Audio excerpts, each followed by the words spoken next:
नमस्कार, मी भाऊ तोरसेकर. तुम्ही बघत आहात प्रतिपक्ष. मित्रांनो, झाकली मूठ 1.25 लाखाची असं म्हणतात. आणि झाकली मूठ म्हणजे तुम्हाला माहिती आहे, सगळी बोटं एकत्र आणून आवळलेली मूठ असते. आणि जितकी मूठ आवळलेली असते तितका तडाखा मोठा असतो. म्हणून जी मूठ अधिक शक्तिमान असते त्या मुठीला वज्रमूठ म्हणायची आपल्याकडे एक पद्धत आहे. आता मूठ ही मूठ असते, त्यामुळे ती झाकलेली असो किंवा वज्रमूठ असो, ती झाकलेली राहते तोपर्यंतच ती लाखाची असते. कारण त्या मुठीत झाकलेलं काय आहे हे जोपर्यंत उघड होत नाही तोपर्यंत त्या मुठीमध्ये प्रचंड काहीतरी आहे असा बेछूट दावा करता येतो. माझ्या मुठीमध्ये 1.25 लाख रुपये आहेत, माझ्या मुठीमध्ये या देशाचं सगळं रहस्य दडलेलं आहे, वाटेल त्या थापा मारा. पण जोपर्यंत मूठ उघडली नाही तोपर्यंतच त्या मुठीला महत्त्व असतं, तिची किंमत असते आणि तुमच्या दाव्याला सुद्धा किंमत असते. त्यामुळे साधारण वर्षभरापूर्वी कधीतरी सुरू झालेल्या वज्रमूठ नावाच्या महाराष्ट्रातल्या महाविकास आघाडीच्या ज्या सभा होत्या, त्या वज्रमूठ सभांचं पुढे काय झालं असा प्रश्न काल परवा मी जयपूर डायलॉगच्या कार्यक्रमाला गेलो होतो. तिथे जे काही मराठी लोक आले होते त्यापैकी एक दोघांनी तो प्रश्न विचारला की भाऊ, त्या पुढे महाविकास आघाडीच्या वज्रमूठ सभेचं काय झालं. लोकांनी विचारणं स्वाभाविक आहे. मी जर राजकीय विश्लेषण करतो तर त्यांच्या मनातले प्रश्न मी भेटतो तेव्हा लोक विचारतात. ज्यांच्याकडे फोन नंबर आहे ते कुठून ना कुठून फोन नंबर मिळवतात किंवा काहीतरी करून विचारतात. तर हा प्रश्न मला महत्त्वाचा वाटला की त्या वज्रमुठीचं पुढे काय झालं. तर त्यांनाही मी अर्थात जे समजावलं तेच आता जनरली तुम्हाला सांगेन की वज्रमूठ सभा ह्या आता जवळजवळ मला वाटते जून, जुलै, ऑगस्ट, सप्टेंबर, ऑक्टोबर 5 महिने झाल्या बंद आहेत. नाही तर आता आम्ही महाराष्ट्रभर फिरणार, महाराष्ट्र पिंजून काढणार अशा गप्पा शरद पवारांनी, उद्धव ठाकरेंनी खूप करून झाल्या. अगदी 2022च्या बरोबर मध्याला 30 जूनला एकनाथ शिंदे जेव्हा 40 आमदारांचा गट घेऊन बाजूला झाले, त्यानंतर हातपाय आपट थैथयाट करणाऱ्या उद्धव ठाकरेंनी आपण ठाण्याच्या टेंबी नाक्यापासून कोल्हापूरच्या बिंदू चौकापर्यंत अख्खी महाराष्ट्रभर यात्रा काढून महाराष्ट्र पिंजून काढणार अशी गर्जना केलेली होती. पण ती यात्रा अजूनही शक्य झालेली नाही. 16-17 महिने संपल्यावर सुद्धा प्रत्यक्षात उद्धव ठाकरे टेंबी नाक्याला गेलेच नाहीत. तिथे त्यांनी भास्कर जाधव आणि सुषमा अंधारेंना पाठवलं होतं. मग 3-4 सभा केल्यानंतर त्यातून साळसूतपणे भास्कर जाधव पण निसटले आणि एकट्याच सुषमा अंधारे वाटेल तिथे फिरत राहिल्या. आणि सुषमा अंधारेंच्या सभांना गर्दी जमवणं, त्या सभेचं आयोजन करणं, यामध्ये स्थानिक पातळीवरचे शिवसेनेचे जिल्हा प्रमुख, तालुका प्रमुख वगैरे जे कोण नेते होते त्यांचं कंबरडं इतकं मोडलं की एक दिवशी बीडमध्ये त्या यात्रेचा समारोप करून टाकण्यात आला संजय राऊत यांच्या हस्ते आणि सुषमाताईंची यात्रा संपुष्टात आली. पण मुद्दा असा होता की हे सगळं उद्धव ठाकरे उबाटा शिवसेनेच्या पातळीवर चालू असताना राहिलेला जो राष्ट्रवादी आणि काँग्रेस या पक्षांचा मामला होता महाविकास आघाडीतला, त्यांना कळत नव्हतं की आता आपण पुढे काय करायचं. त्यामुळे तिन्ही पक्षांनी एकत्र येऊन सत्तेत बसलेली भाजप आणि शिंदे गटांची जी शिवसेना आहे यांच्याविरुद्ध हल्ला करण्यासाठी नवी एकजूट दाखवण्याचं नाटक आरंभलं. आणि त्यासाठी वज्रमूठ सभांची एक यात्रा सुरू करण्यात आली. आणि माझा निर्णय घेण्यात आला की सगळ्या विभागातल्या सगळ्या महानगरांमध्ये अशा एकामागून एक वज्रमूठ सभा घ्यायच्या की ज्यामध्ये सर्व पक्षांचे, महाविकास आघाडीच्या सर्व पक्षांचे सगळे प्रमुख नेते अगत्याने हजेरी लावतील आणि सभा दणाणून सोडतील. आपापल्या विभागातला जो प्रमुख नेता आहे, ज्या ज्या पक्षाचा असेल त्याने तिथे त्या सभांचं आयोजन करायचं. मग मुंबईत असतील तर उद्धव ठाकरे किंवा शिवसेनेचे अनिल परब वगैरे अशी सभा आयोजित करतील. नागपुरात असेल तर नाना पटोले करतील. पुण्यात असेल तर राष्ट्रवादीचे शरद पवार किंवा अजितदादा करतील अशा वाटण्या झाल्या होत्या. पण 3-4 वज्रमूठ सभा झाल्यानंतर 1 मे रोजी मुंबईत सभा झाली, ती शेवटची. 1 मे रोजी मुंबईच्या BKCमध्ये शेवटची वज्रमूठ सभा झाली आणि त्याच्या दुसऱ्याच दिवशी 2 मे रोजी शरद पवारांनी आपल्या लोक माझे सांगाती नावाच्या आत्मचरित्राची विस्तारित आवृत्ती प्रकाशित करण्याचा कार्यक्रम केला आणि अचानक आपण आता राजकारणातूनच निवृत्त होतो अशी घोषणा करून धमाल उडवून दिली. पण 1 मेपासून 1 जुलै उजाडेपर्यंत इतकी उलथापालथ महाराष्ट्राच्या राजकारणात होऊन गेली की 2 जुलैला 2 मेला शरद पवारांनी राजीनाम्याचं नाटक रंगवलं होतं आणि बरोबर 2 महिन्यांनी 2 जुलैला त्यांना अजितदादांनी निवृत्त करून टाकलं. तुम्हाला आठवत असेल तर 2 मे रोजी त्या यशवंतराव चव्हाण हॉलमध्ये, सेंटरच्या हॉलमध्ये एकटे अजितदादा शरद पवारांच्या निवृत्तीचं समर्थन करत होते. बाकीचे अनेक जण रागावलेले होते, नाराज झालेले होते, रडत होते. जितेंद्र आव्हाड किंवा जयंत पाटील तर धाय मोकलून रडत होते.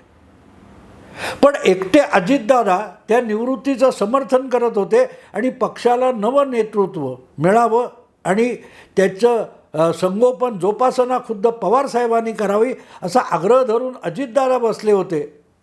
तरी नेहमीप्रमाणे आपल्या पुतण्याला काकांनी उल्लू बनवलं आणि त्यामुळे 2 महिन्यात काकांना निवृत्त होण्याची परिस्थिती खुद्द अजितदादांनी निर्माण केली आणि 2 जुलै रोजी अजितदादा राष्ट्रवादीच्या 40 आमदारांना घेऊन सत्ताधारी महायुतीमध्ये सहभागी झाले. मला आठवतं मित्रांनो, ती घटना घडल्यानंतर मी एक व्हिडिओ केला होता, वज्रमूठ हा उद्योग संपला, यापुढे वज्रमूठ सभा होणार नाही. आणि अर्थात त्यासाठी मी एक वेगळं कारण दिलं होतं. मी अजितदादा फुटतील असं भाकीत केलेलं नव्हतं. ते भाकीत त्याच्याही आधी केलं होतं, ज्यावेळेला शिवसेना हा पक्ष आणि तिचे निशाणी एकनाथ शिंदेना निवडणूक आयोगाने दिली, तेव्हा मी व्हिडिओ केला होता की राष्ट्रवादी काँग्रेस फुटू शकते आणि आपला चुलत भाऊच आपल्या वडिलांनी स्थापन केलेला पक्ष घेऊन निघून जाईल, पळवून नेईल, ही भीती सुप्रियाताईंना भेडसावते असा व्हिडिओ मी फेब्रुवारी महिन्यातच केला होता. त्यामुळे वज्रमूठ सभेच्या निमित्ताने मी केलेला व्हिडिओ असा होता की आता 2000च्या निवडणुका 2000 रुपयाच्या नोटा रिझर्व्ह बँकेने व्यवहारातून काढून घ्यायचा निर्णय केला आहे आणि पुढच्या 4 महिन्यात म्हणजे सप्टेंबर वगैरे महिन्यापर्यंत, सप्टेंबरच्या शेवटपर्यंत 2000च्या नोटा ज्यांच्याकडे असतील त्यांनी त्या भराभर बँकेत जमा करून त्या आपल्याकडून रिझर्व्ह बँकेला परत कराव्यात असा जो आदेश निघाला होता. त्यामुळे अनेकांनी जो काळा पैसा जमवून ठेवलेला आहे तो मोठ्या नोटांमध्ये असतो आणि तो शक्यतो 2000च्या नोटेमध्ये असतो. त्यामुळे असे लोक हा पैसा वापरून ज्या वज्रमूठ सभा आयोजित करतायत त्या वज्रमूठ सभेवर हा गदाप्रहार झालेला आहे असं भाकीत मी तेव्हाच केलं होतं मे महिन्यामध्ये. आणि झालं काय बघा मित्रांनो, ही वज्रमूठ सभा यानंतर होणारच नाहीत, कारण त्या सभेचं आयोजन, त्या सभेत गर्दी जमवण्यासाठी होणारा खर्च, त्या सभेमध्ये जमलेल्या गर्दीचं खानपान, त्यांना रोजंदारीवर आणलेली जी गर्दी असते त्यांना द्यावे लागणारे जे पैसे आहेत ते पैसे 2000च्या नोटेतून खर्च होतात.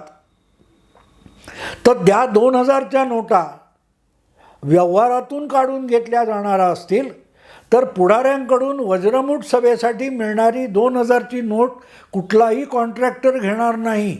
सबब वज्रमूठ सभा यापुढे बंद होतील. हे भाकीत मी पवारांचं निवृत्ती आणि BKCमधली वज्रमूठ सभा यानंतर केलेला होता आणि ते खरं ठरलं. आता त्याला बघा, मे, जून, जुलै, ऑगस्ट, सप्टेंबर, ऑक्टोबर 6 महिने होऊन गेलेत.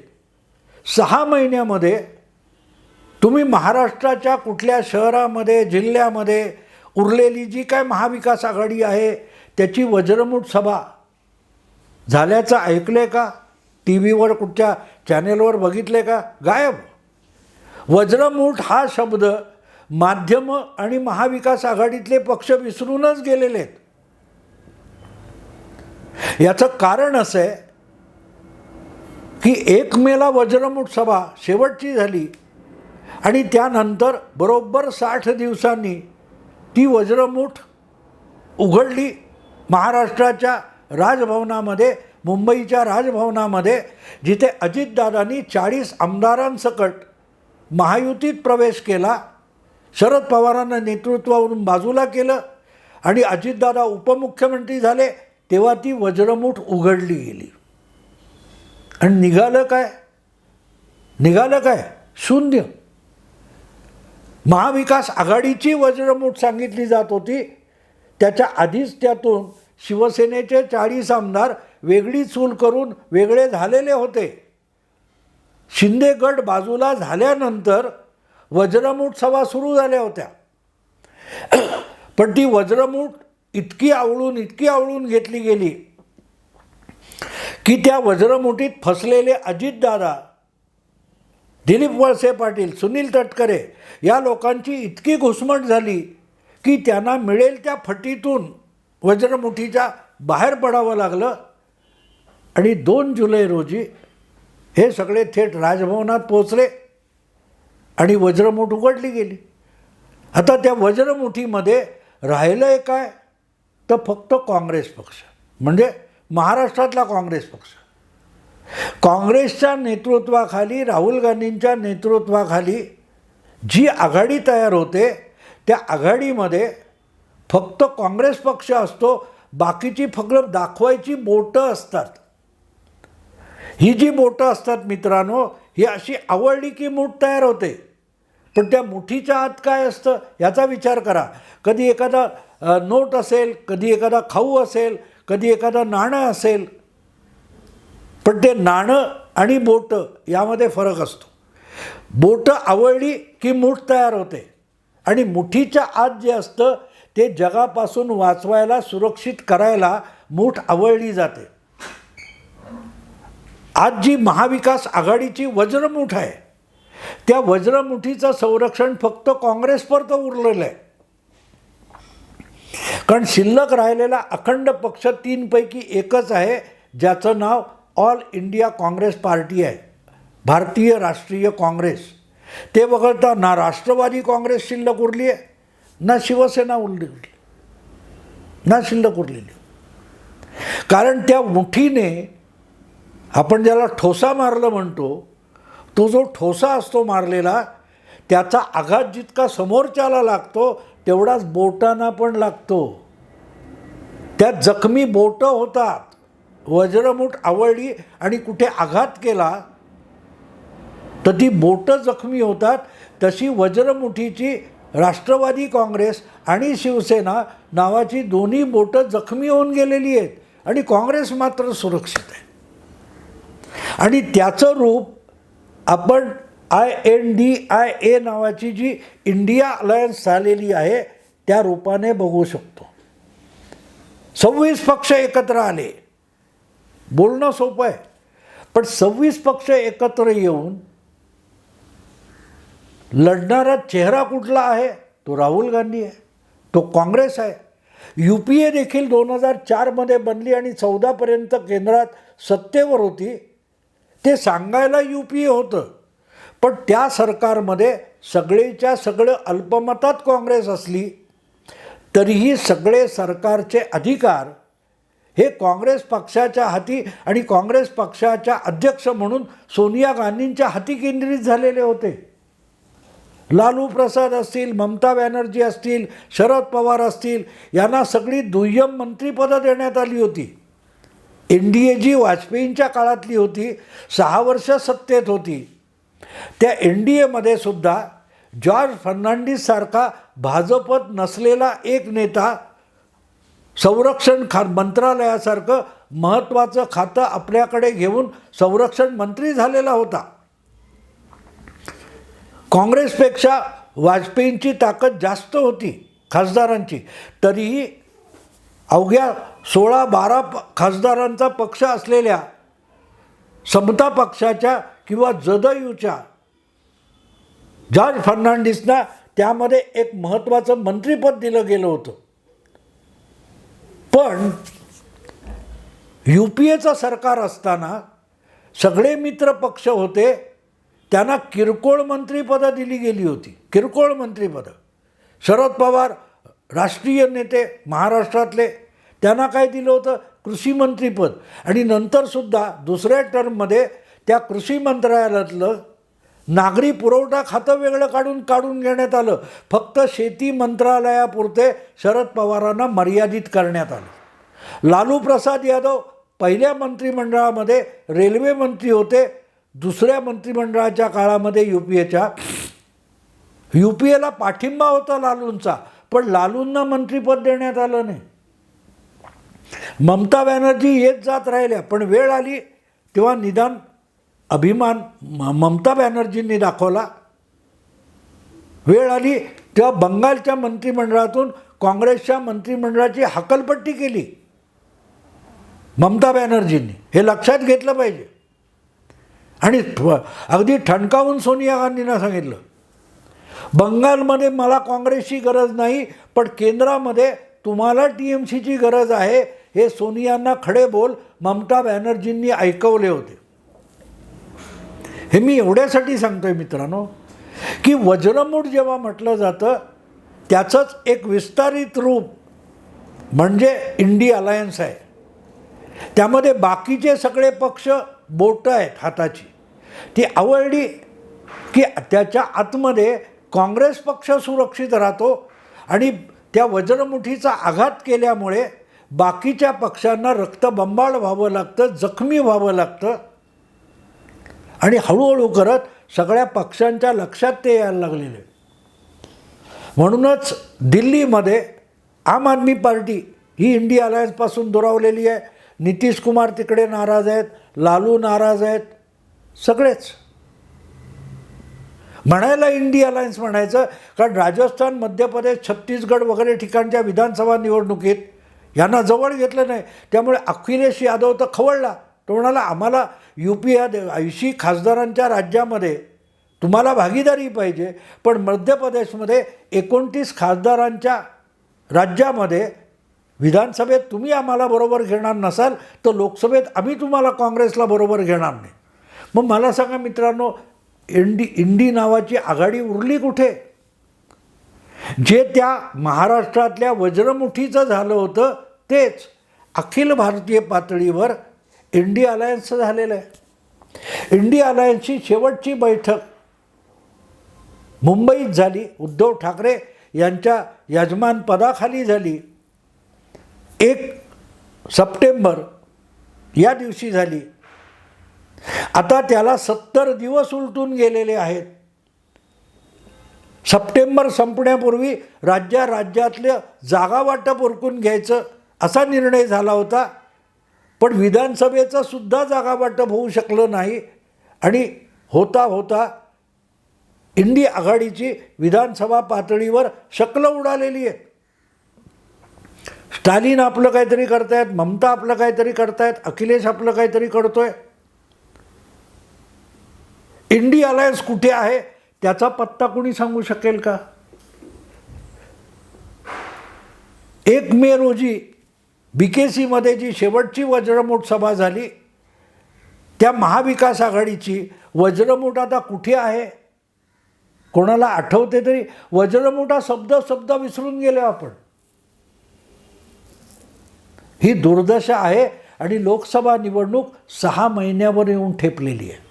6 महिने मोजून निकालापर्यंत. डिसेंबर, जानेवारी, फेब्रुवारी, मार्च, एप्रिल, मे. मी बोलतोय तो 11 नोव्हेंबरचा दिवस आहे.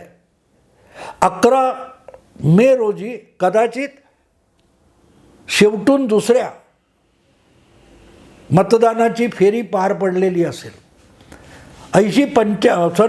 90% मतदान पार पडलेलं असेल लोकसभेचं.